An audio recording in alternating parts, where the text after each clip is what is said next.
Hello guys, कैसे हैं आप? My name is Vivek Dharmshi और we are doing a video on SEBI delisting of equity shares 2009। मैं आपको पहले बता दूं, ये हमारा वीडियो जो है ये है पार्ट 2। हमने इसके पहले पार्ट 1 बना लिया है, इसीलिए आप देख सकते हैं यहाँ पे बहुत सारी चीजें मैंने यहाँ पर करी हुई है। ये सब मार्क किया हुआ है रेड से येलो से। पार्ट 1 हमने पहले किया हुआ है। आई रिक्वेस्ट कि आप लोग पार्ट 2 देखने से पहले पार्ट 1 को खत्म करें, because obviously everything is linked. अगर आपने पार्ट 1 नहीं देखा है तो there is a high chance that आपको पार्ट 2 नहीं समझेगा। सो आई रिक्वेस्ट पार्ट 1 पहले अच्छी तरह से देख लें, उसका बैकग्राउंड, उसकी इंट्रोडक्शन, और उसी के बाद पार्ट 2 करें। अगर एक क्विक रिकैप देखें तो हमने पार्ट 1 में बैकग्राउंड के बारे में देखा कि हाउ स्टॉक मार्केट्स इवॉल्व। फिर हमने देखा कि उस इवोल्यूशन प्रोसेस में सेबी को कैसे सेटअप किया गया, और ऑब्वियसली फिर उस ट्रस्ट को देखते हुए कितनी सारी कंपनीज जो है वो लिस्ट हुई और इन्वेस्टर्स ने भी अपना पैसा लगाया। हमने ये देखा कि पहली बात पर कंपनी जो है वो लिस्ट क्यों होती है, what is the purpose of listing. फिर हमने ये देखा कि अगर वो लिस्ट होती है तो डी लिस्ट क्यों होती है, ये भी समझना बहुत जरूरी था। उसके बाद हमने देखा कि क्या 2009 रेगुलेशंस में कोई अमेंडमेंट हुई है, तो हमने कहा हाँ अमेंडमेंट्स हुए हैं। फिर हमने देखा कि ये रेगुलेशंस से पहले कौन से रेगुलेशंस थे, तो इट वाज 2003। और हमने क्विक बैकग्राउंड देखा कि 2003 और 2009 में क्या मेजर चेंजेस थे कि they were so landmark that now it is very simple, and investors के लिए भी एक विन विन सिचुएशन था। इन्वेस्टर्स के इंटरेस्ट को भी ख्याल में रखते हुए पूरी डीलिस्टिंग प्रोसेस को एकदम सिंपल कर दिया गया है। ये कुछ पॉइंट्स थे, ये आई विल रिकमेंड कि आप ये पूरे पॉइंट्स को अच्छी तरह से गो थ्रू करें। what are the various agencies involved, एक मर्चेंट बैंकर हमें इस डीलिस्टिंग प्रोसेस में कैसे हेल्प करता है, हमने वो सब देखा। फिर हमने एक्चुअल में समझा कि सस्पेंशन और डीलिस्टिंग में क्या डिफरेंस है। Suspension is temporary, delisting is permanent. Suspension is always compulsory, delisting can be voluntarily as well as compulsory. उसके बाद हमने देखा कि कितने प्रकार की हमें डीलिस्टिंग देखनी है, तो ऐसे तो दो है, वॉलंटरी और कंपल्सरी। लेकिन वॉलंटरी में there are 3 parts. Either you voluntarily delist from all the exchange, or you delist from some exchange and remain listed on one of that, or small company, मतलब जहां पर आप जो है वो लिस्टेड रहेंगे, सिर्फ स्मॉल कंपनीज में कुछ एग्जेम्पशंस वगैरह आपको दिए गए हैं। कंपल्सरी लिस्टिंग के बारे में भी हम लोग इसके आगे देखने वाले हैं। तो चलिए, फिर हमने देखा कि डीलिस्टिंग कौन से केसेस में अलाउड नहीं है, और अब हम शुरू करने वाले हैं ये पार्ट में पूरा वॉलंटरी डीलिस्टिंग और कंपल्सरी डीलिस्टिंग का पार्ट। Sure about this? पक्का? चलिए let us start now. Voluntary delisting में पहली बात तो जब हम डीलिस्ट वर्ड यूज कर रहे हैं तो it is permanent. Clear? Now you have primarily 2 options.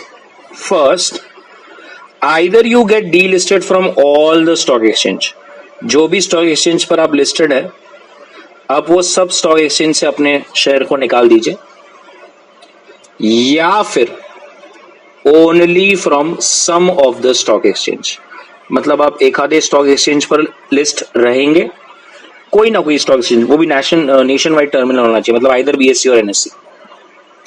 तो आपके पास ये 2 ऑप्शन है जिसमें से आप डिसाइड कर सकते हो। ये दोनों ही ऑप्शन में एक ही डिफरेंस है, प्रोसेस में जो डिफरेंस है वो ये है, एग्जिट अपॉर्चुनिटी का। ठीक है, एग्जिट अपॉर्चुनिटी का ही एक बड़ा डिफरेंस है दोनों में। जहां पर अगर आप सब स्टॉक एक्सचेंज से डीलिस्ट हो जाते हो, तो यहां पर आपको अपने शेयर होल्डर्स को एग्जिट अपॉर्चुनिटी देनी पड़ेगी, और इस सिनेरियो में आपको नहीं देनी पड़ेगी। क्यों नहीं देनी पड़ेगी, मैंने पार्ट 1 में बताया है, अभी भी शॉर्ट में बता दूं कि ऑब्वियसली बिकॉज आपके शेयर्स कोई ना कोई स्टॉक एक्सचेंज पे तो लिस्टेड है ही, right? Okay, now so there are, जैसे मैंने पीछे कहा, 2 ऑप्शंस है। So no exit opportunities is supposed to be given if your shares will remain listed on some of the stock exchange having nationwide terminals. और option 2 है, आपको exit opportunity देनी पड़ेगी बिकॉज आप अब कोई भी स्टॉक एक्सचेंज पे लिस्टेड नहीं हो having nationwide terminals. Sure about this? यहां पर हमने बता दिया है कि नेशनवाइड टर्मिनल्स के 2 ही स्टॉक एक्सचेंज है, वो है बॉम्बे और NSC. Bombay stock exchange, BSE और NSE। तो चलिए सबसे पहला देखते हैं हमारा फर्स्ट पार्ट। अगर आप सब के सब स्टॉक एक्सचेंज से खुद को वॉलेंटरीली डीलिस्ट करना चाहते हैं तो क्या प्रोसेस रहेगी, एकदम अच्छी तरह से समझना है, मस्त लर्न करना है। चलिए, फर्स्ट आपको पहले अपनी कंपनी की बोर्ड मीटिंग लेनी पड़ेगी। क्लियर है? पहले तो घर में अपने आप को अपने डायरेक्टर्स के साथ बात करनी है। सब लोग बोर्ड मीटिंग में पहले ये डिसाइड करेंगे कि सच में हमें डीलिस्ट करना है या नहीं करना। So that's the first thing. समझ लीजिए कि बोर्ड मीटिंग में एक यूनानिमस फैसला आता है कि चलो भैया डीलिस्ट करना है। रूल कहता है आपके बोर्ड के फैसले को पहले तो स्टॉक एक्सचेंज को बताओ कि हमने आज एक बोर्ड मीटिंग ली है और ऐसा ऐसा हमारा निर्णय आया है। We are in the process to start delisting. आप एक स्टॉक एक्सचेंज को तब के तब एक आइडिया देंगे कि हमारा ऐसा ऐसा है। क्लियर? Sure about this? ना, उसके बाद आपको शेयर होल्डर से एक स्पेशल रेजोल्यूशन पास कराना है थ्रू पोस्टल बैलेट। जैसे हम बोलते हैं ना टाइप्स ऑफ वोट है, तो पोस्टल बैलेट रूट से आपको शेयर होल्डर्स, बोर्ड ने तो हाँ बोल दिया, अब आप शेयर होल्डर्स का स्पेशल रेजोल्यूशन पास करेंगे। और इधर स्पेशल रेजोल्यूशन को कैसे बोला है उन्होंने कि those in favour should be twice as compared to those which are against. Sure about this? Everybody clear है? पक्का? अब अगर आपका बोर्ड का, मैं यहां पर लिखता हूं, बोर्ड ने भी कंफर्म कर दिया और शेयर होल्डर ने भी कंफर्म कर दिया, ठीक है, दोनों ने हाँ बोल दिया कि चलो भाई करते हैं, तो अब चौथा स्टेप आपका यह है कि आप स्टॉक एक्सचेंज से इन प्रिंसिपल अप्रूवल लीजिए। इन प्रिंसिपल अप्रूवल का मतलब होता है कि भैया आप एक तरह से स्टॉक एक्सचेंज को पूछिए कि आपको कोई दिक्कत तो नहीं है ना अब हम हमारे शेयर्स को डीलिस्ट कर रहे हैं तो। Are you getting what I am trying to tell you? अब आप बोलेंगे सर मेरी कंपनी, मेरे शेयर्स, इसमें स्टॉक एक्सचेंज को क्या दिक्कत? देखो ऐसा नहीं होता। पहले इधर देखिए, रूल कहता है आपको इस इन प्रिंसिपल अप्रूवल लेने के लिए एप्लीकेशन के साथ साथ एक ऑडिट रिपोर्ट भी जमा करनी पड़ेगी। ऑडिट रिपोर्ट भी जमा करनी पड़ेगी। So it's application plus audit report. ये ऑडिट रिपोर्ट रहेगी with respect to equity shares और एप्लीकेशन से पिछले 6 महीने के पीरियड को कवर करेगी। It actually tries and understands किसने शेयर बेचे, किसने खरीदे। अगर आपने पार्ट 1 में देखा होगा, याद है हमने बोला था पिछले 6 महीने में प्रमोटर या प्रमोटर ग्रुप ने कोई शेयर्स नहीं बेचे होने चाहिए वरना आप नॉन एप्लीकेबल हो जाओगे। बाय बैक है, प्रेफरेंशियल अलॉटमेंट है, कितने डीमटेरियलाइज फॉर्म में है, there are lot of issues. तो आप स्टॉक एक्सचेंज को कोई दिक्कत नहीं है, आप उनसे पहले प्रिंसिपल अप्रूवल लेंगे और इस प्रिंसिपल अप्रूवल की एप्लीकेशन के साथ आप ये ऑडिट रिपोर्ट की कॉपी भी जमा करेंगे। तो पहली स्लाइड में मेरे को लर्न करना है, बताइए फटाक से क्या क्या करना है। पहले क्या करना है, बोर्ड मीटिंग की परमिशन लेनी है। बोर्ड मीटिंग में जैसी हाई आए पहले स्टॉक एक्सचेंज को एक तरह से एक इनफॉर्मली अपडेट कीजिए कि भैया हमारा ना ऐसा ऐसा सोचना चल रहा है। फिर शेयर होल्डर से आप स्पेशल रेजोल्यूशन पास कराएंगे जिसमें twice the people should be in favor as against those who are in against this decision। उसके बाद आप स्टॉक एक्सचेंज को इन प्रिंसिपल अप्रूवल दे लेंगे और एप्लीकेशन के साथ ऑडिट रिपोर्ट भी जमा करोगे। स्टॉक एक्सचेंज को अगर लगता है कि सब सही है तो it will finish off and give you the permission with in 5 days of your application. अगर उसको सब लगता है कि भैया सब बराबर है, तो वो झटाक से आपको अपनी एप्लीकेशन आपकी सॉल्व कंफर्म कर देगा कि ठीक है, मुझे कोई दिक्कत नहीं है, आप जो है वो कर सकते हैं। Sure about this? पक्का? अब आप कहेंगे कि सर वो जैसे मैंने पीछे कहा कि सर स्टॉक एक्सचेंज को क्या दिक्कत हो सकती है, अगर वो जाना चाहता है, डीलिस्ट करना चाहता है तो हो जाए, उसमें उसको क्या। देखो ऐसा नहीं होता। स्टॉक एक्सचेंज अपने तरफ से ये पॉइंट्स पर पहले चेक करती है, जैसे कंप्लायंसेस सब पूरे हुए हैं क्या, इन्वेस्टर की सब शिकायतें सॉल्व हुई क्या, स्टॉक एक्सचेंज को कोई फीस देना बाकी थी, यस और नो, लिस्टिंग एग्रीमेंट की सब कंप्लायंसेस हुई है, ऐसा तो कुछ नहीं है कि कंप्लाई नहीं करने से आप बच रहे हो, क्या आप पर कोई लिटिगेशन केस पेंडिंग है जो अगर डीलिस्ट कर दिया गया तो इन्वेस्टर के हित में नहीं होगा, और ऐसी कोई जुड़ती इंसिडेंटल बातें जो स्टॉक एक्सचेंज को लगता है कि हमने वेरीफाई करना चाहिए। तो आपको एक आइडिया आ गया कि स्टॉक एक्सचेंज क्या देखता है, कंप्लायंसेस देखेगा, लिस्टिंग एग्रीमेंट का सब आपने कंडीशंस फॉलो किए क्या, लिस्टिंग फीस भरी है क्या, कोई केसेस पेंडिंग चल रहे हैं क्या, मतलब एक तरह से स्टॉक एक्सचेंज ये देखना चाहता है कि आप कोई चीज से भाग तो नहीं रहे, ऐसा तो ना हो जाए कि एक बार आप डीलिस्ट हो जाए और आप बाद में किसी के हाथ में आओगे ना।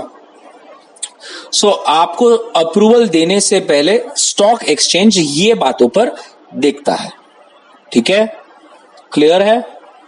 चलिए समझ लीजिए, अब स्टॉक एक्सचेंज ने आपको परमिशन दे दी कि भैया मुझे कोई दिक्कत नहीं है, आपका कॉल है, आपको डीलिस्ट होना है, हो जाइए।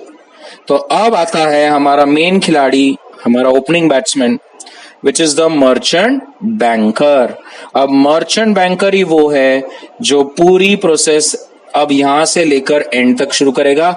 सिर्फ रूल कहता है मर्चेंट बैंकर या जो होता है ये प्रमोटर से किसी न किसी तरह से एसोसिएटेड या जुड़ा हुआ नहीं रहना चाहिए, क्योंकि हम आगे देखने वाले हैं ये मर्चेंट बैंकर ही है जो आपकी एग्जिट प्राइस भी वैल्यू करता है। अगर सोचिए, अगर ये प्रमोटर से जुड़ा हुआ हो, इसकी रिलेटेड पार्टी हो, तो वो तो एग्जिट प्राइस कम ही डिसाइड करेगा, जिससे शेयर होल्डर को सस्ते में हम उनसे शेयर्स ले लें।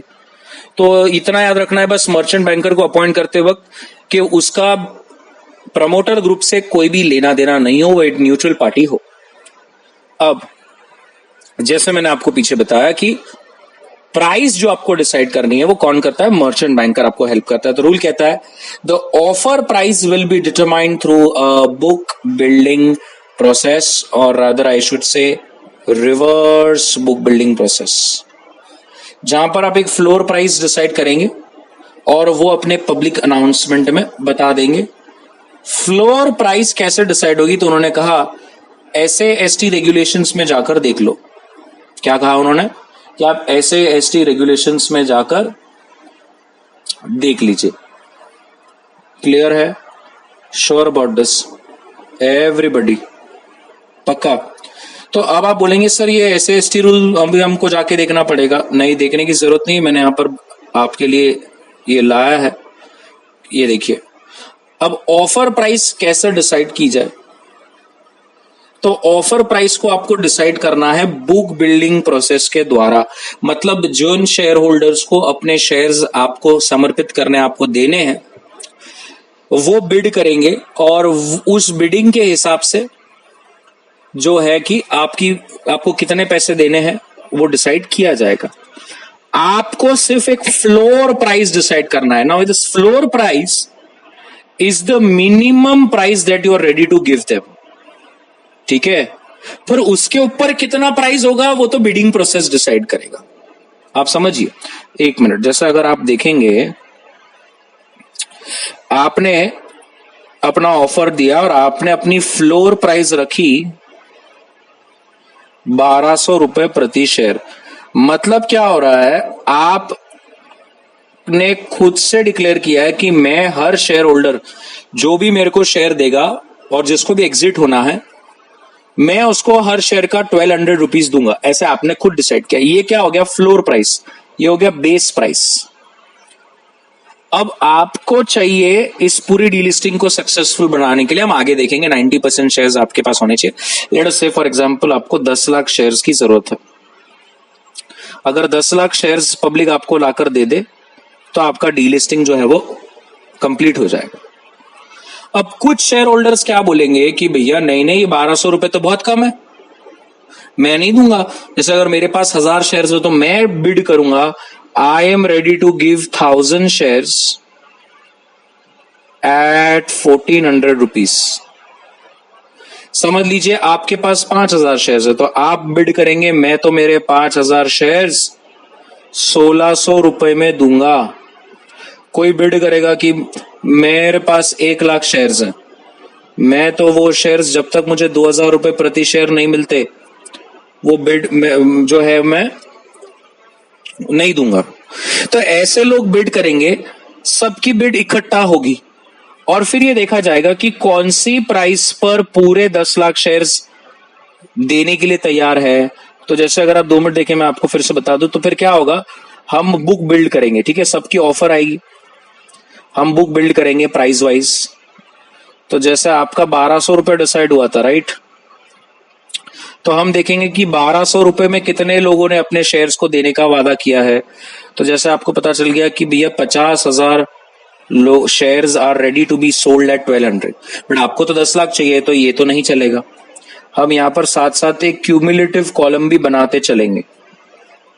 फिर आपने देखा कि 1400 पे समझो कितने शेयर्स है बिकने के लिए तैयार, तो यहां पर तो 1.5 लाख शेयर्स रेडी है।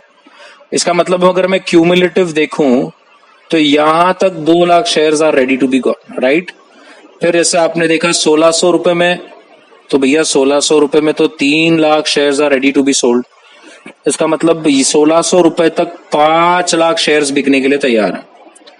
समझ लीजिए 2000 रुपए, अब यहां पर कितने हैं, 4 lakh shares are ready to be sold.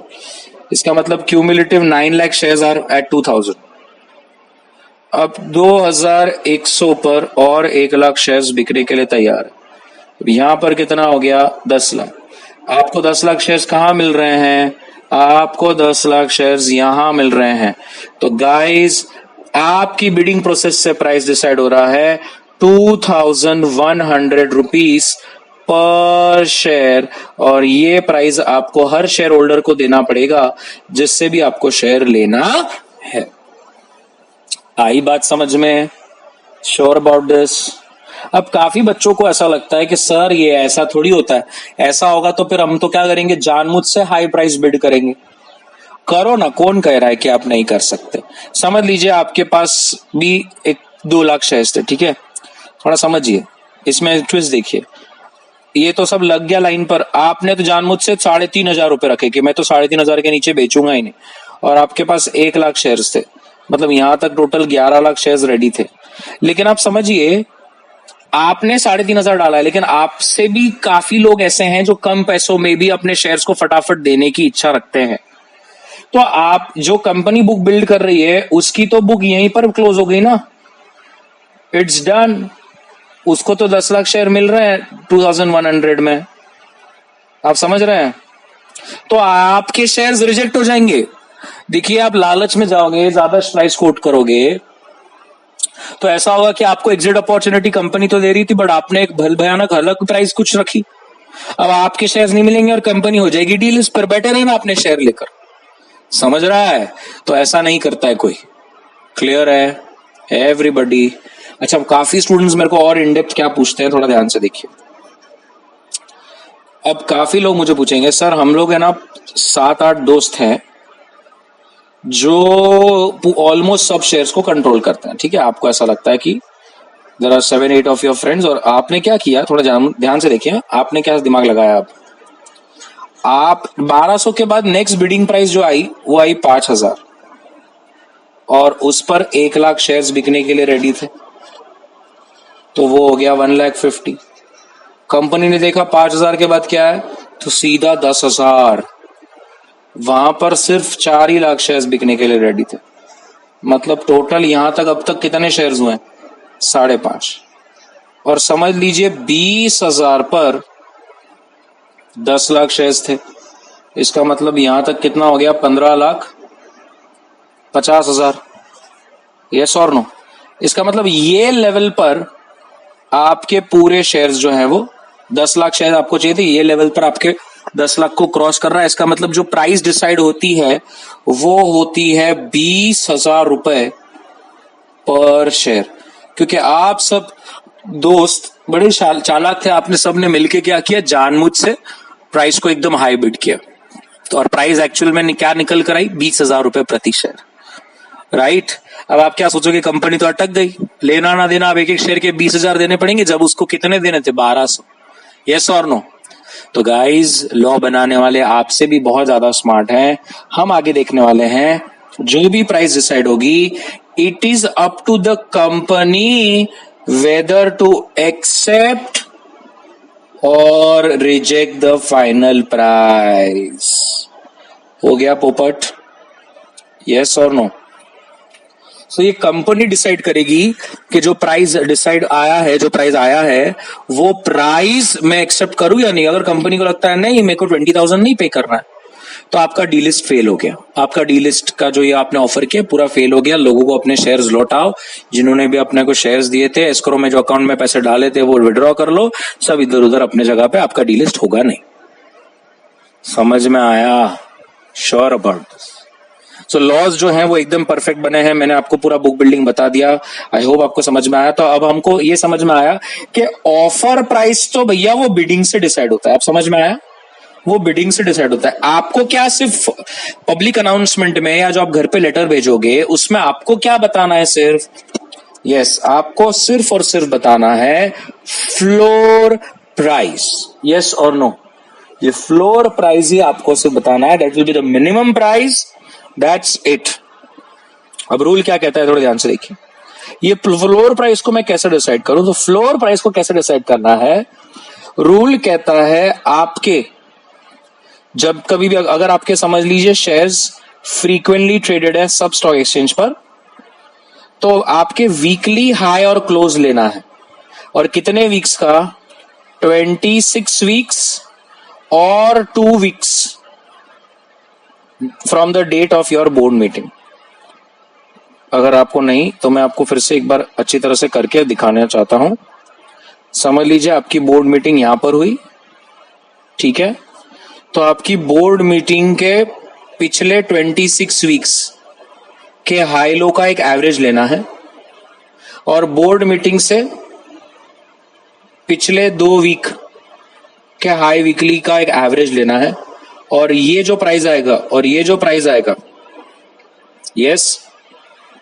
उसका whichever is high week जो भी रहेगा हायर, वो आपको प्राइस जो है आपकी फ्लोर प्राइस रखनी है। ये कब चलेगा? अगर आपके सब स्टॉक एक्सचेंज पर शेयर्स जो है वो फ्रीक्वेंटली ट्रेड होते हैं। याद रखना है क्या प्राइस रहेगी? बोर्ड मीटिंग से लास्ट 26 वीक्स के हाई वीक्स का एक एवरेज और बोर्ड मीटिंग से लास्ट 2 वीक्स का आपको वीकली हाई लो का एवरेज लेना है। और वो दोनों में से जो हाईएस्ट रहेगा वो आपकी फ्लोर प्राइस रहेगा। रूल कहता है अगर कुछ जगह पर आपके शेयर्स इनफ्रीक्वेंटली ट्रेड होते हो, तो floor price will be determined as per the provisions of regulation 3 जो हम आगे देखेंगे। रूल कहता है अगर आपके कुछ स्टॉक एक्सचेंज पर फ्रीक्वेंटली है और कुछ स्टॉक एक्सचेंज पर इनफ्रीक्वेंटली है, तो रूल कहता है भैया दोनों में से जो हाईएस्ट रहेगा ना, फ्रीक्वेंटली वाला और इनफ्रीक्वेंटली वाला, आप वो ले लेना। क्लियर है? मतलब ये ए और बी बिट, ये जो बी बिट है ये किसके लिए है? इनफ्रीक्वेंट के लिए। और जो ए बिट है ये किसके लिए है? ये फ्रीक्वेंटली के लिए। तो उसमें से जो हाईएस्ट रहेगा वो निकाल लेना। अब ये फ्रीक्वेंटली है या नहीं है, ये फ्रीक्वेंसी कैसे समझे? किसको पता चलेगा कि मेरा फ्रीक्वेंटली है? समझ में आ रहा है? ये कैसे पता चलेगा? तो रूल कहता है आपको क्या करना है, चेक करना है कि पिछले 6 कैलेंडर मंथ्स में, ठीक है, आपका ट्रेडिंग टर्नओवर आपके टोटल शेयर्स का 5% तो भी रहना चाहिए।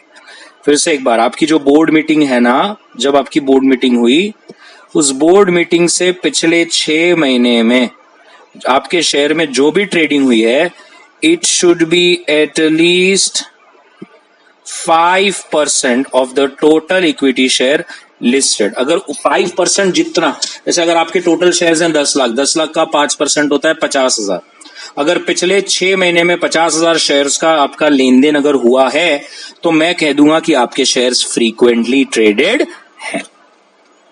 क्लियर है? तो क्या आपको ऑफर प्राइस कैसे निकालना एक आइडिया आ गया?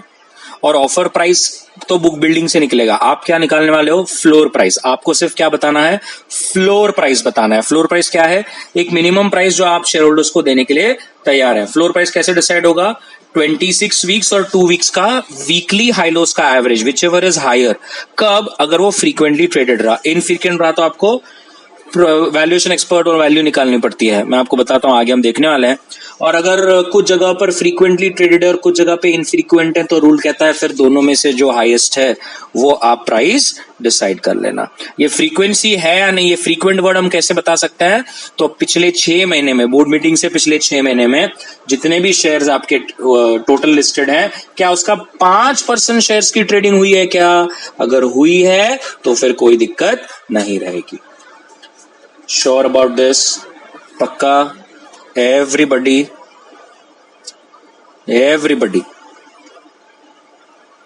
नाउ, अब आपने ऑफर प्राइस जो है मैंने आपको बताया कि कैसे डिसाइड करते हैं। अब आपको क्या करना है? एस्क्रो अकाउंट खोलना है। Escrow account is like a bank account जिसमें आपको क्या करना है? पैसे जमा करना है। क्या जमा करना है? पैसे। तो आपको एक एस्टिमेटेड अमाउंट जमा करनी है। अब एस्टिमेटेड अमाउंट कैसे जमा करोगे? आपने जो फ्लोर प्राइस डिसाइड करी ना, इनटू नंबर ऑफ शेयर्स जो आपको चाहिए, वो कितना होता है भैया, वो अमाउंट आप एक बैंक अकाउंट में जमा कर दो। अब ये क्यों करना होता है भैया? शेयर होल्डर को तो लगे कि डीलिस्ट कर रहा है, ये हमारे शेयर ले रहा है, लेकिन ये पता तो चले इसके पास पैसे है या नहीं। पता चला शेयर ले लिया और आप बाद में कह दो कि मेरे पास पैसे ही नहीं है, तो कैसे चलेगा? यस और नो? पक्का? Sure about this? So floor price into the shares, उतना पैसा आप अपने एस्क्रो अकाउंट में रख देंगे। ठीक है? Sure about this? Escrow account में पैसे कैसे रखना है? एक तो आप कैश के थ्रू जमा कर सकते हो, या तो बैंक गारंटी दे सकते हो, या तो कॉम्बिनेशन ऑफ बोथ।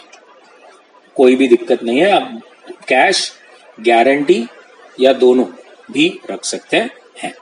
क्लियर है एवरीबॉडी? क्विक रिकैप ले एक बार फिर से प्लीज, आधा घंटा हो गया। I want to recap. तो बोर्ड मीटिंग की परमिशन ली, फिर स्टॉक एक्सचेंज को इंटीमेट किया, फिर शेयर होल्डर से स्पेशल रेजोल्यूशन लिया, फिर स्टॉक एक्सचेंज को एक अप्रूवल के लिए अप्लाई किया। फिर हमने देखा स्टॉक एक्सचेंज अप्रूवल के लिए क्या क्या देखता है। तो भैया इन्वेस्टर की शिकायतें तो सॉल्व हुई ना, कोई पैसे तो बाकी नहीं है, लिस्टिंग एग्रीमेंट के सब रूल्स तो फॉलो किए ना, कोई लिटिगेशन केसेस तो पेंडिंग नहीं है। अगर एक बार स्टॉक एक्सचेंज भी अप्रूवल दे दे, शेयर होल्डर भी approval they they, board of directors भी अपना अप्रूवल दे दे, तो फिर हम हमारे ओपनिंग बैट्समैन, हमारा मेन खिलाड़ी जो है मर्चेंट बैंकर, उसको अपॉइंट करेंगे। मर्चेंट बैंकर क्या डिसाइड करेगा? ऑफर प्राइस डिसाइड करेगा। क्या डिसाइड करेगा? ऑफर प्राइस डिसाइड करेगा। और वो कैसे डिसाइड होगी मैंने अभी आपको पूरा बताया पिछले 15 मिनट में। फिर एक बार डिसाइड होने के बाद आप पूरे पैसे क्या करेंगे? एस्क्रो अकाउंट में ट्रांसफर कर देंगे। और वो कैसे होगा? नंबर ऑफ शेयर्स इनटू आपने जो फ्लोर प्राइस डिसाइड करी हो, उतना पैसा आपको जमा करना है। अब आपको करनी है पब्लिक अनाउंसमेंट, बहुत इंपॉर्टेंट। और इस पब्लिक अनाउंसमेंट में आपको 19 to 20 आइटम्स के बारे में डिस्क्लोज करना होता है। एक तरह से हम पब्लिक को सब चीजें बताने वाले हैं। ठीक है? अब ये पब्लिक अनाउंसमेंट करनी कब है? तो जब आपको स्टॉक एक्सचेंज से अप्रूवल आया। यस, स्टॉक एक्सचेंज से आपको जब अप्रूवल आया, वहां से एक दिन के अंदर अंदर, normally it's on the same day, but एक दिन के अंदर अंदर आपको क्या करना है? पब्लिक अनाउंसमेंट करना है। पब्लिक अनाउंसमेंट कैसे करोगे? It should be in 1 English newspaper and 1 Hindi newspaper which has a nationwide circulation, and 1 regional newspaper, not only where your head office is situated, it is the regional language where the recognized stock exchange is located. याद रखना, इसका मतलब it's like आपको 3 newspaper में देना है। Yes, 3 newspaper में डालना है। एक nation wide English circulation, English newspaper, इसका सर्कुलेशन नेशन वाइड है। एक हिंदी, और एक स्टॉक एक्सचेंज जहां पर आपका, जहां से आप डीलिस्ट करना चाह रहे हो, वो स्टॉक एक्सचेंज जहां पर है, वहां पर रीजनल लैंग्वेज क्या है। जैसे अपने को मालूम है बॉम्बे नेशनल दोनों महाराष्ट्र में है। यस, तो मराठी न्यूज़पेपर में आपको एक ऐड डालना पड़ेगा। तो अब हम देखते हैं कि पब्लिक अनाउंसमेंट में आप क्या क्या मेंशन करेंगे। अब first common sense, floor price, और ये फ्लोर प्राइस आपने कैसे निकाली, ऑफर कब शुरू हो रहा है कब खत्म होगा, कौन से स्टॉक एक्सचेंज से आप डीलिस्ट कर रहे हो, कैसी रहेगी प्रोसीजर, मिनिमम कितने शेयर्स लेंगे तो मानेंगे कि एक्सेप्टेंस कंडीशन फुलफिल हुई, मर्चेंट बैंकर का नाम, स्पेसिफाइड डेट। वो स्पेसिफाइड डेट मतलब मैंने आपको पार्ट 1 में बताया था, स्पेसिफाइड डेट का मतलब वो डेट जो शेयर होल्डर्स एलिजिबल रहेंगे इस डीलिस्ट के लिए। फिर डीलिस्ट क्यों कर रहे हो, क्या रीजन है, डीलिस्ट कब खत्म होगा और अब कब तक हमें हमारे पैसे मिलेंगे, क्या एस्क्रो में पैसे डाले और अगर डाले तो कितने डाले, लिस्टिंग डिटेल्स के बारे में थोड़ा सा बताइए, आपका हाई लो और एवरेज मार्केट प्राइस पिछले 3 साल में क्या था, जिससे लोगों को एक आइडिया है कि ये हमें कितना पैसा दे रहा है, पिछले 6 मंथ्स का एक हाई लो बताइए, अच्छा पिछले 6 मंथ्स में ट्रेडिंग कितनी हुई वो बताइए, कैपिटल स्ट्रक्चर कितना इक्विटी है कितना डेट है, डीलिस्ट के बाद शेयर होल्डिंग पैटर्न क्या हो जाएगा, प्रमोटर्स के पास कितना % आएगा, एफआईआईस के पास कितना आएगा, वो बातें थोड़ी सी, aggregate shareholding of promoter together with person acting in concert with the directors. फिर एक तरह से एक सर्टिफिकेशन बोर्ड ऑफ डायरेक्टर्स के द्वारा कि जो भी पैसा आएगा प्रोसीड्स ऑफ इशू हमने पिछले 5 साल में वही पर्पस के लिए लगाया जिस पर्पस के लिए लिया था, और एक बोर्ड ऑफ डायरेक्टर्स से एक स्टेटमेंट कि हमने हर इंफॉर्मेशन को सही से बताया है और कुछ भी नहीं छुपाया है। बोर्ड ऑफ डायरेक्टर्स से हम ये भी एक स्टेटमेंट लेंगे कि हमने सब चीजों का कंप्लायंस किया है, हमने ये एक्वायरर या प्रमोटर ने ये पर्टिकुलर चीज को सक्सेस बनाने के लिए कोई भी तरह से कोई झूठ टेक्निक नहीं अपनाई है जिससे डीलिस्ट जो है वो ऑफर सक्सेसफुल हो, और ये डीलिस्ट सच में शेयर होल्डर के हित में है। आप ऐसा ना समझिए कि ये आपका कोई नुकसान करेगा। आपका जो कंपनी सेक्रेटरी होता है, कंप्लायंस ऑफिसर का नाम क्या है, और ये पूरा पब्लिक ऑफर जो है it will be signed and dated by promoter, where the promoter is a company, the public announcement will be dated and signed on behalf of the board of directors of the company by at least 2 directors, one of whom will be the MD. Sure about this? So these are the things which are specifically stated in the public announcement. अब आपको एक idea आ गई कि public announce में एक तरह से delist के बारे में सब बताया जाता है, राइट? एक तरह से डीलिस्ट के बारे में सब चीजें बताई जाती है कि भाई ये कब खुलेगा, कितने दिन मिलेंगे, पैसे कब मिलेंगे, कंप्लायंस ऑफिसर का क्या नाम है, ग्रीवियंसेस सब सॉल्व हुए क्या, सब डिस्क्लोजर्स हुए क्या, हमको भी एक आइडिया बताओ पिछले 6 महीने में क्या प्राइस थी, पिछले 26 वीक्स में क्या था। तो ये सब चीजें आपको पूरा पब्लिक अनाउंसमेंट जो है अच्छी तरह से बताएगा। Sure about this? पक्का? नेक्स्ट, अब ये स्पेसिफाइड डेट हमारी पहले भी चर्चा हो गई थी और अभी भी मैं आपको बता रहा हूं। तो ये स्पेसिफाइड डेट जो है याद रखना है, it will B 30 days from the date of public announcement. You should make a note, 30 days from the date of public announcement. Clear? मतलब उस दिन पर जो लोग रहेंगे भैया वो इस डीलिस्टिंग ऑफर के हकदार होंगे, इन्हें वो लेटर जाएगा। पक्का? अब लेटर ऑफ आपने पब्लिक अनाउंसमेंट तो कर दी, अब आपको हर इंडिविजुअल शेयर होल्डर, ये जो स्पेसिफिक डेट जो आपको मत पता चल गया होगा पीए से, पब्लिक अनाउंसमेंट से 30 डेज पर जो भी लोग होंगे आपको पता चल गया होगा कि कौन कौन डीलिस्ट के लिए एलिजिबल है। तो रूल कहता है अब आपको लेटर ऑफ ऑफर सबको डिस्पैच करना है, हर व्यक्ति को डिस्पैच करना है जो एलिजिबल है, not later than 45 working days from the date of public announcement. Sure about this? ऐसा बोलूं क्या, मतलब पी पब्लिक अनाउंसमेंट से 30 डेज में हमें पता चलेगा कि कौन एलिजिबल है, और पब्लिक अनाउंसमेंट से 45 डेज के अंदर अंदर सबको लेटर और ऑफर डिस्पैच हो जाना चाहिए। Sure about this? मतलब अगर अभी 30th डे पकड़ेंगे तो यहां से फिर 15 दिन के अंदर अंदर आपके लेटर ऑफ ऑफर डिस्पैच हो जाने चाहिए। Sure about this everybody? अच्छा, अब ऐसे लेटर जाए कि ऑफर ओपन होने के 5 दिन पहले तो उन्हें मिल जाना चाहिए, मतलब उन्हें लेटर ऑफ ऑफर मिलना और आपका ये डीलिस्ट का ऑफर खुलने के बीच में 5 दिन का अंतर रहना जरूरी है। तो ऐसा ना हो जाए कि ऑफर खत्म हो जाए और उन्हें फिर लेटर मिले। आप समझ रहे हो? तो फिर यार it will not be in the interest of investor. और यहाँ पे कहा है letter of offer will be send to all public shareholder holding equity shares whose name appeared in the register as on the date specified in the एक announcement। तो वो जो date specified date जो होगी वो date पर जिनका भी नाम रहेगा उन सबको ये लेटर डिस्पैच होगा। The letter will have all the disclosures जो आपने पब्लिक अनाउंसमेंट में किया, जो पीछे मैंने 19 पॉइंट्स बताए वो सब होंगे इसमें फिर से, प्लस कुछ और भी अदर डिस्क्लोजर्स होंगे तो वो भी बताए जाएंगे जिससे शेयर होल्डर अपने लिए एक सही डिसीजन ले सके। क्लियर है?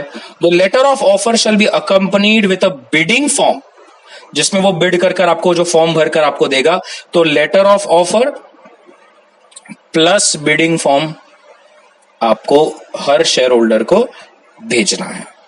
Sure about this? पक्का? अब बिडिंग पीरियड क्या रहेगा? Bidding period will be not later than 55 working days from the date of public announcement. मतलब ये देखिएगा, इस पब्लिक अनाउंसमेंट से 30 डेज क्या रहेगा आपका स्पेसिफाइड डेट रहेगा, राइट? फिर पब्लिक अनाउंसमेंट से 45 डेज क्या रहेगा? डिस्पैच रहेगा। और पब्लिक अनाउंसमेंट से 55 डेज क्या रहेगा? आपका ऑफर ओपन हो जाना चाहिए। आप देख रहे हैं, मतलब समय समय पर सही तरीके से पूरा गैप दिया जा रहा है। क्लियर है? Sure about this? पक्का? ओके, समझा? तो public announcement plus 30 days is specified, public announcement plus 45 is dispatch and public plus 55 में आपको ऑफर ओपन हो जाएगा।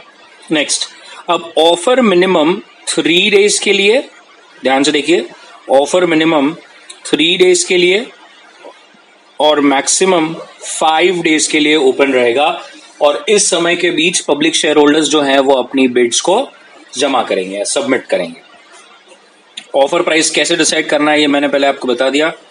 अब 2 चीजें हो सकती है, एक तो जो प्राइस आएगी कंपनी उसे एक्सेप्ट करेगी, राइट? और एक तो वो एक्सेप्ट नहीं करेगी। देखिए 2 ऑप्शन है, ए ऑप्शन 2 हो गया कि कंपनी जो प्राइस है वो डिसाइड एक्सेप्ट नहीं कर रही है और कंपनी जो प्राइस है वो एक्सेप्ट कर रही है। ठीक है? अब मिनिमम शेयर्स कितने अक्वायर हो जाने चाहिए? सो रूल कहता है an offer will be deem to be successful. हम कब मानेंगे कि भैया जो है ऑफर इज सक्सेसफुल?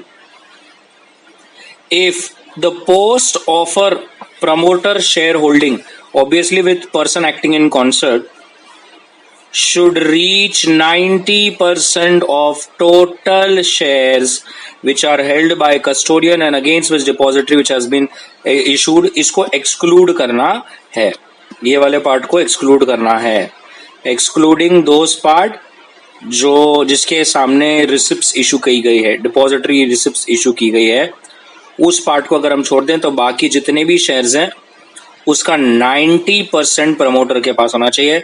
और इस बिड ऑफर में, इस डीलिस्टिंग के ऑफर में जितने भी पब्लिक शेयर होल्डर्स हैं उनमें से 25% शुड पार्टिसिपेट।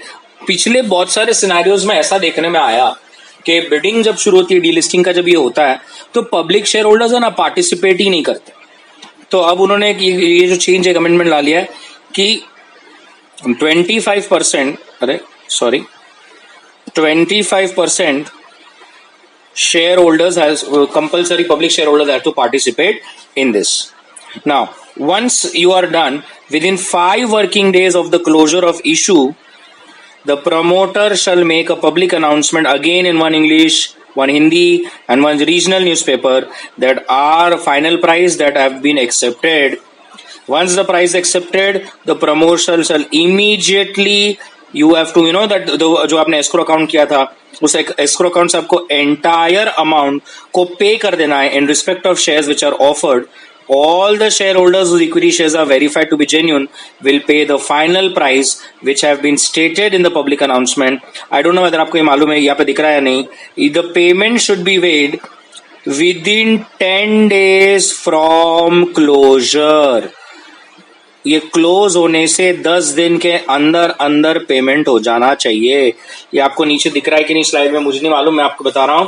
पेमेंट कब तक होना चाहिए? ऑफर क्लोज होने के 10 दिन के अंदर अंदर पूरी प्रोसेस हो जाए। उसके बाद फाइनल एप्लीकेशन फिर से एक बार स्टॉक एक्सचेंज को देना है, और विद द प्रूफ कि हमने सबको पेमेंट कर दिया है, रिकॉग्नाइज्ड स्टॉक एक्सचेंज आपके एप्लीकेशन को एक्सेप्ट करेगा। अब रूल कहता है, समझ लीजिए इस डी लिस्टिंग ऑफर में कुछ लोग छूट गए, कुछ लोगों के शेयर्स आप एक्सेप्ट नहीं कर पाए, या वो तब नहीं किया, उन्हें बाद में करना है, तो रूल कहता है उनको एक ऑप्शन देना है। क्या ऑप्शन देना है?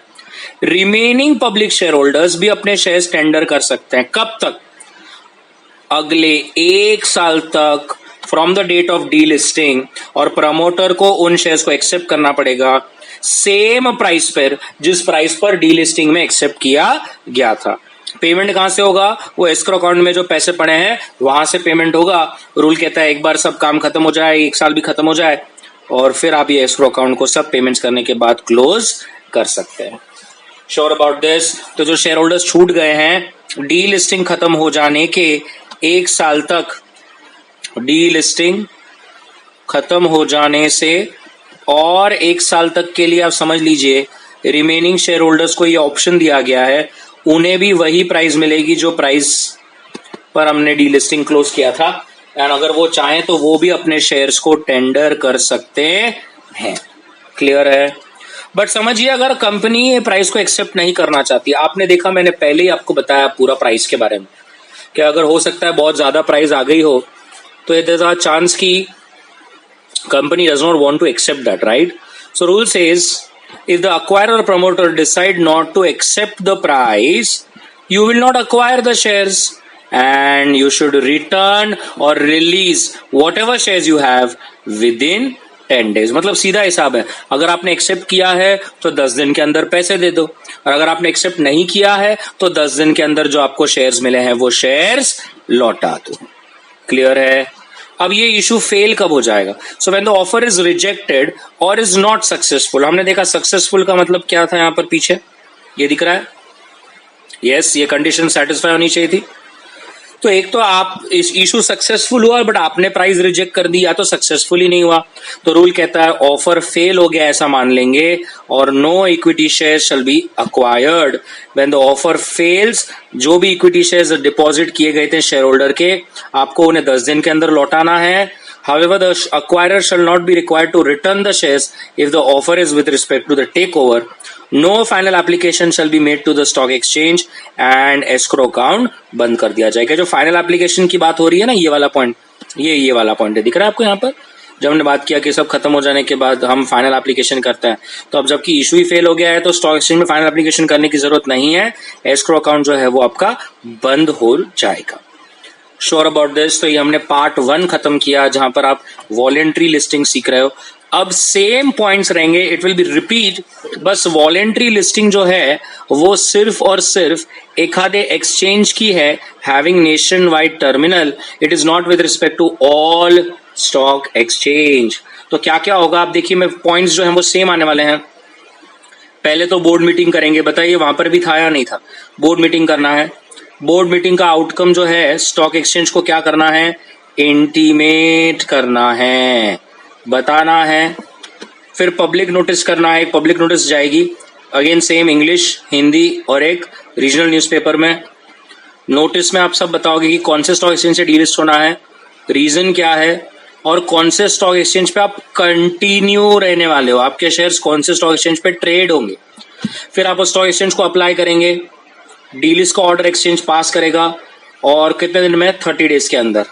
और आपकी जो पहली एनुअल रिपोर्ट रहेगी आफ्टर डीलिस्ट, आपको सिर्फ उसमें बताना है कि कंपनी ने एक आधे स्टॉक एक्सचेंज से डीलिस्ट किया है और उसका रीजन क्या है। दैट्स इट, क्योंकि इसमें एग्जिट अपॉर्चुनिटी देना नहीं है, तो बहुत सारे स्टेप्स जो आपके वैसे भी कैंसिल हो जाते हैं। Sure about this? पक्का? क्या क्या किया हमने? बोर्ड मीटिंग की, बोर्ड मीटिंग का किसको बताया? स्टॉक एक्सचेंज को बताया। पब्लिक नोटिस करी, पब्लिक नोटिस में हमने क्या किया? रीजंस बता दिए, स्टॉक एक्सचेंज को फाइनल एप्लीकेशन दिया, स्टॉक एक्सचेंज ने हमारे एप्लीकेशन को एक्सेप्ट किया, और हम हमारी पहली एनुअल रिपोर्ट जो आएगी उसमें सब डिटेल्स मेंशन कर देंगे। Sure about this? इसमें शेयर होल्डर को पूछना, इन प्रिंसिपल अप्रूवल लेना, ये सब करने की जरूरत ही नहीं है। मर्चेंट बैंकर को अपॉइंट करना, ऑफर प्राइस डिसाइड करना, बिडिंग फॉर्म, आप समझ सकते हैं ये सब पूरा प्रोसेस ही कैंसिल हो गया, बिकॉज इसमें हमको वैसे भी एग्जिट अपॉर्चुनिटी नहीं देनी है। क्लियर है ना? Voluntary delisting by small companies. अब अगर आपको इसके अंदर आना है तो क्या कंडीशन है पहले तो देख लो। आपका पेड अप कैपिटल 10 करोड़ के आगे नहीं रहना चाहिए और आपका नेट वर्थ 25 करोड़ के आगे नहीं रहना चाहिए। देखिए दो बातें हैं, paid up capital max 10 crore, net worth max 25 crore. अब two things, paid up capital 10 crore and net worth 25 crore, that's it, perfect ना। ये पहला कंडीशन है। अगर इन दोनों में से कोई भी एक्सीड हो जाता है तो you will not be considered as a small company. ठीक है, नेक्स्ट, आपके शेयर स्टॉक मार्केट पर पिछले 12 मंथ्स में, जब आपकी बोर्ड मीटिंग हुई वहां से 12 मंथ्स में टोटल नंबर ऑफ शेयर्स का 10% जितना ही ट्रेड हो रहा है, उससे ज्यादा ट्रेड नहीं हो रहा है। देखिए क्या वर्ड्स है, बोर्ड मीटिंग से 12 मंथ्स टोटल शेयर्स का 10% जितना ही ट्रेडिंग हुआ है। लेकिन रूल कहता है, समझ लीजिए आपकी बोर्ड मीटिंग यहां हुई, ठीक है, तो यहां से 12 मंथ्स का देखा जाएगा, राइट, यहां से 12 मंथ्स का देखा जाएगा, बराबर। और अगर ये 12 मंथ्स के दौरान समझ लीजिए आपके शेयर कैपिटल कांस्टेंट नहीं है, चेंज होते रहता है। अब ये चेंज कैसे होता है, जैसे आपने इशू किया है, राइट्स इशू किया हो, बोनस किया हो, तो आपके शेयर्स जो है वो पिछले 12 महीना फिक्स नहीं थे, सेम नहीं थे।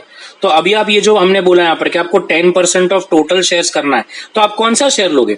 तो रूल कहता है अगर ऐसा हुआ तो आपको वेटेड एवरेज शेयर्स निकालने हैं। हम लोग इसको AS20 में भी निकालते थे, वेन्स बोलते थे, weighted average number of equity shares. तो वेन्स का फिर आप 10% लेकर कंसिडर करेंगे। Sure about this? और तीसरी कंडीशन है कि आपको पिछले 1 साल में कभी भी किसी स्टॉक एक्सचेंज ने सस्पेंड नहीं किया था, तो फिर आप इसमें आ सकते हैं। पिछले 1 साल में आपको कभी किसी स्टॉक एक्सचेंज ने सस्पेंड नहीं किया है। तो ये 3 कंडीशंस आपको फॉलो करनी है guys. Condition A, condition B, condition C. Condition A कहता है paid up share capital 10 crore, net worth 25 crore. Condition B कहता है टोटल शेयर्स का 10% से ज्यादा की ट्रेडिंग नहीं होनी चाहिए पिछले 12 मंथ्स में। और थर्ड कहता है पिछले 1 साल में कभी आपके कोई सिक्योरिटी को सस्पेंशन ऑर्डर ना लगा हो। अगर ये सब होता है तो you qualify to be a small company for voluntary listing. अब इसमें भी सेम प्रोसीजर्स हैं, ध्यान से देखेंगे क्या प्रोसीजर है। Board meeting, second merchant banker को अपॉइंट करना, थर्ड स्टॉक एक्सचेंज को हमारे डिसीजन के बारे में बताना, और स्टॉक एक्सचेंज को कब तक बताना है, मीटिंग से 30 डेज के अंदर स्पेशल रेजोल्यूशन पास करना है शेयर होल्डर्स से, और पोस्टल बैलेट के थ्रू करना है। और हमको मालूम है कि 2 टाइम्स, ये सेम पॉइंट है, it should be twice the number of votes against the votes that are against this principle. Price decide करना है आपको कि क्या प्राइस आप देंगे, और आपको मालूम है कि exit price should not be less than the floor price. कैसे कैलकुलेट करना है फ्लोर प्राइस मैंने पहले ही बता दिया। और फिर आप स्टॉक एक्सचेंज के लिए इन प्रिंसिपल के लिए भी अप्रूवल के लिए अप्लाई करेंगे। इसमें भी आपको वो ऑडिट रिपोर्ट देनी है with respect to shares last 6 months की, यस और नो। तो ये पॉइंट्स जितने भी है हमने इसको अभी किया। आई होप आपको अच्छी तरह समझ में आ गया। एक बार फिर से देख लो, board meeting, merchant banker, stock exchange को इंटीमेट करना, स्पेशल रेजोल्यूशन, एग्जिट प्राइस को डिसाइड करना, और इन प्रिंसिपल अप्रूवल के लिए डालना। Sure about this? पक्का? अब रूल यहाँ पर obviously the reverse book building process for discovering the offer price should be done.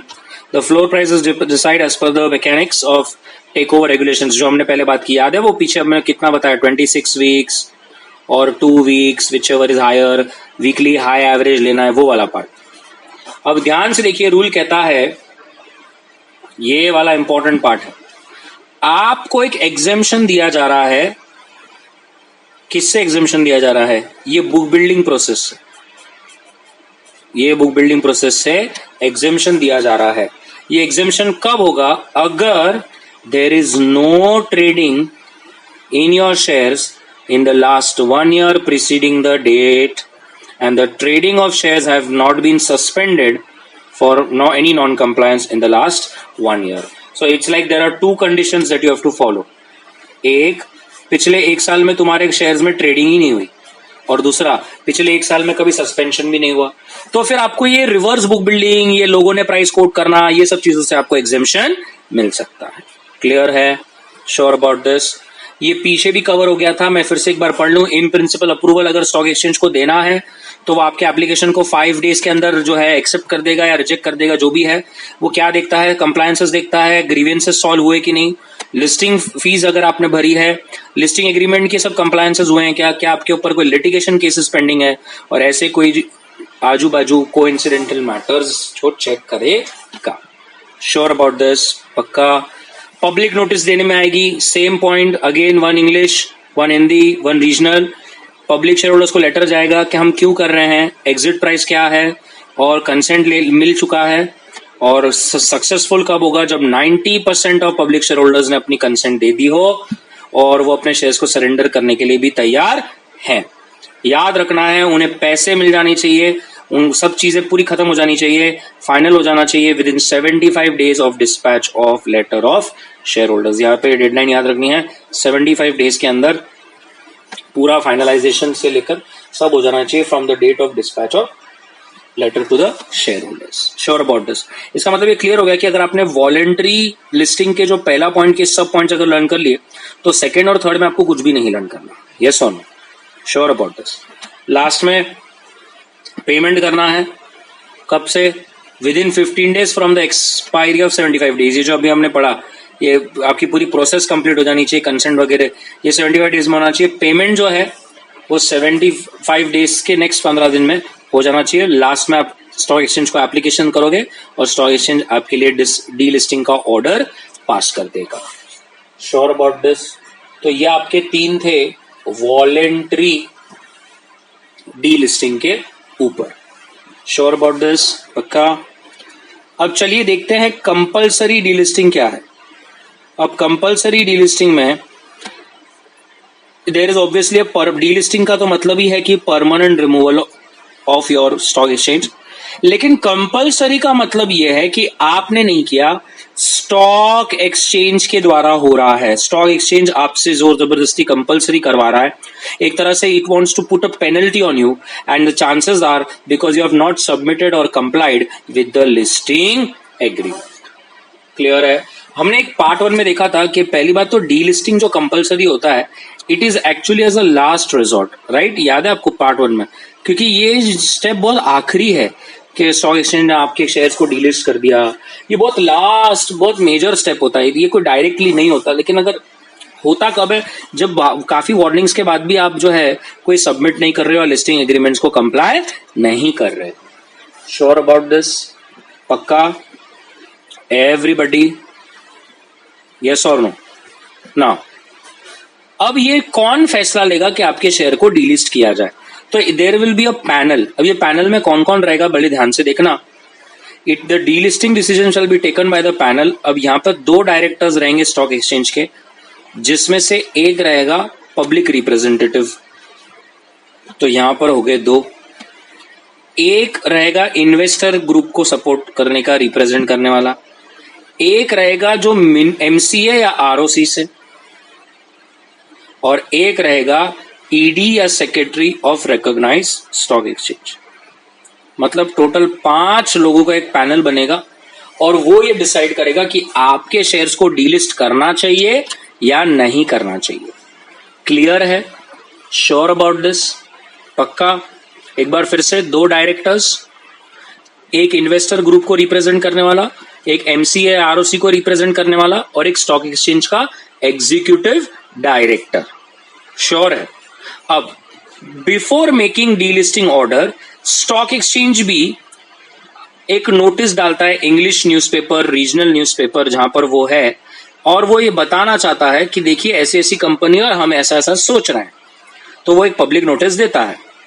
Public notice देने के 15 दिन का समय दिया जाता है, जहां पर आप जो कि एग्रीव पर्सन है, जो उसको ये डिसीजन सही नहीं लग रहा, आप जो है स्टॉक एक्सचेंज को अपने रिप्रेजेंटेशन दे सकते हो। नोटिस से 15 दिन के अंदर आप स्टॉक एक्सचेंज को रिप्रेजेंट कर सकते हो कि मेरे पर डीलिस्टिंग, कंपल्सरी डीलिस्टिंग का ऑर्डर पास क्यों नहीं होना चाहिए, या आप अपनी बात रख सकते हो। समझ लीजिए स्टॉक एक्सचेंज ने अपना आपका सुना, लेकिन even after considering the representations और आपका जो भी रिस्पॉन्स था नोटिस को लेकर, वो ये डिसाइड करेंगे कि what is the nature and extent of the non compliance, और इससे कितने परसेंटेज शेयर होल्डर्स को नुकसान पहुंच सकता है, और अभी की कंप्लायंस की स्थिति क्या है, क्या आपने अब कंप्लाई किया है या नहीं किया। तो अपना डिसीजन सुनाने से पहले वो आपकी रिप्रेजेंटेशन को ध्यान में रखेंगे, वो नॉन कंप्लायंस कितना बड़ा है वो ध्यान में रखेंगे, कितने शेयर होल्डर्स का नुकसान हो सकता है वो ध्यान में रखेंगे, और अभी की स्थिति क्या है, क्या आपने अब कंप्लाई किया या नहीं किया, वो सब चीजों को ध्यान में रखकर जो है आपका ऑर्डर पास किया जाएगा। अब समझ लीजिए ये सब को देखकर स्टॉक एक्सचेंज को लगता है नहीं, आपको और मौके नहीं देने चाहिए, तो अब स्टॉक एक्सचेंज अपना डीलिस्टिंग ऑर्डर पास कर देगा। क्या कर देगा? अपना डीलिस्टिंग ऑर्डर पास कर देगा, और वो ऑर्डर जो है it will again publish in the newspaper. Yes, it will again publish in the newspaper and also inform other stock exchange that I have taken such decision कि ऐसा ऐसा है और ऐसा ऐसा हमने डीलिस्ट किया है। अच्छा, अब की ये जो नोटिस होगी, इस नोटिस में क्या क्या बताया जाएगा? फैक्ट्स, कंपनी का नाम और पता, शेयर की फेयर वैल्यू, और नाम और पता ऑफ द प्रमोटर जो ये सब चीजों के लिए लायबल रहेंगे। क्लियर है? अब समझ लीजिए कि कंपल्सरी डीलिस्टिंग का ऑर्डर आ गया, ठीक है, आ तो गया। अब शेयर होल्डर बेचारा, उसका क्या लेना देना, गलती तो कंपनी की, तो अब उसको तो एग्जिट अपॉर्चुनिटी मिलनी चाहिए या नहीं मिलनी चाहिए? यस, मिलेगी। तो रूल कहता है स्टॉक एक्सचेंज के पास वैल्यूएशन एक्सपर्ट्स का एक पैनल है, उस पैनल में से वो एक आधे वैल्यूअर को अपॉइंट करेगी, और वो वैल्यूअर जो है आपकी कंपनी की शेयर्स को डिसाइड करेगा, उस शेयर की प्राइस को डिसाइड करेगा। गाइस, हर प्रमोटर को सब पब्लिक से वो शेयर्स वो प्राइस पे अक्वायर करना पड़ेगा। मतलब वैल्यूएशन एक्सपर्ट जो प्राइस डिसाइड करेगा, वो प्राइस पर हर प्रमोटर को एग्जिट अपॉर्चुनिटी देनी पड़ेगी शेयर होल्डर्स को, वो प्राइस पे वो शेयर्स को अक्वायर करना पड़ेगा। Sure about this? पक्का? Now obviously in this no open offer is required. हमने अभी देखा जो प्राइस डिसाइड होगा वही हो जाएगा। So in case of a compulsory delisting, no open offer is required, and where a company has been compulsorily delisted, its whole-time directors, promoters, and the company which are promoted by any of them shall not directly or indirectly access the security market for a period of 10 years. It's a big thing. अगर एक बार compulsory delisting का order pass हो गया तो आप, आपके directors, promoters या उनसे डायरेक्टली या इनडायरेक्टली कोई भी कंपनी बनी हो, वो स्टॉक मार्केट पर अब एक्सेस नहीं कर सकते, लिस्ट नहीं कर सकते ऑर्डर पास होने से 10 साल तक। It is huge, very big thing. एक बार गए तो 10 साल के लिए खत्म हो जाएंगे। स्पेशल कुछ पावर्स दी गई स्टॉक एक्सचेंज को। क्या दी गई है? वो कहता है स्टॉक एक्सचेंज आप पर प्रोसिक्यूशन केसेस भी फाइल कर सकता है under SCRA act against identified promoters and directors, अगर उसको लगता है कि जो नॉन कंप्लायंस है वो बहुत बड़ा है। स्टॉक एक्सचेंज पेटिशन भी फाइल कर सकता है, इतना खतरनाक है कि वो आपकी कंपनी को वाइंड अप कर सकता है, या ROC तक को कह सकता है कि आपका नाम बुक में से स्ट्राइक ऑफ कर दे, निकाल दे। सो इतनी ज्यादा पावर्स है अपने स्टॉक एक्सचेंज के पास, आप पर प्रोसिक्यूशन केसेस फाइल हो सकते हैं प्रमोटर्स डायरेक्टर्स के खिलाफ अंडर SCRA एक्ट। हमने SCRA एक्ट देखा है, उसमें कितनी सारी पेनल्टीज है, और वो चाहे तो कंपनीज एक्ट के तहत आपकी कंपनी को वाइंड अप के लिए भी अप्लाई कर सकता है कि इस कंपनी को अब बंद करो, खत्म करो। Sure about this, everybody. So this was your compulsory delisting and voluntary delisting. I hope you are clear with the whole concept and each and every point. I will suggest कि voluntary delisting के जो पूरे points अगर आप वो learn कर लें तो more or less procedure फिर हर चीज में same है। इसमें learn करना क्या है, days को learn करना है। जगह जगह पर जो डेज आते हैं कि इतने दिन में होना चाहिए, उतने दिन में होना चाहिए, वो थोड़ा सा आपके अच्छी तरह से लर्न हो जाए and you will be sorted. Sure about this, पक्का। तो ये हमने पूरे टाइप्स ऑफ डीलिस्टिंग जो कहा स्टार्ट में, ये पूरा खत्म किया। Hope you like this video. अगर अच्छा लगा तो please subscribe and share it with your friends. Thank you very much guys.